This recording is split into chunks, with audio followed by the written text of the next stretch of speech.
তার এরকম একটা উদ্যোগ, তুমি নিজেও উপস্থিত থাকো প্রতি বছর এতগুলো মানুষকে একে তো শীতবস্ত্র তুলে দিন, তারপর নতুন ক্যালেন্ডার তুলে, সেই সঙ্গে যারা ভালো কাজ করেছেন তৃণমূল কর্মীরা তাদেরও উপহার তুলেছে। না ভালো না, আমাদের বিএলএ টুদের একটা ঘড়ি আর একটা করে সার্টিফিকেট আমাকে দিয়ে সই করালো, এটা এখানে এসে করলাম। আর এই শীতবস্ত্র উপহার এটা প্রত্যেকবারই এই ওয়ার্ডের যুব করে থাকে এবং আজকের দিনে হয়তো করে না, এদিকে আজকের দিনই করো।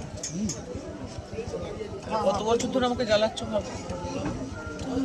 আজকের দিনে নানান রকম প্রোগ্রাম থাকে। আজকে স্বামীজির জন্মদিন, জন্মদিনটা গত পরশু দিন হয়েছে।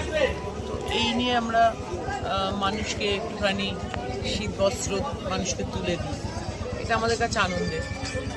আর ভালো প্রোগ্রাম তো ভালোই হয়। একদিক থেকে যখন বিরোধীরা ভোটের প্রচারে নেমে পড়েছে, তারা বিভিন্ন রকম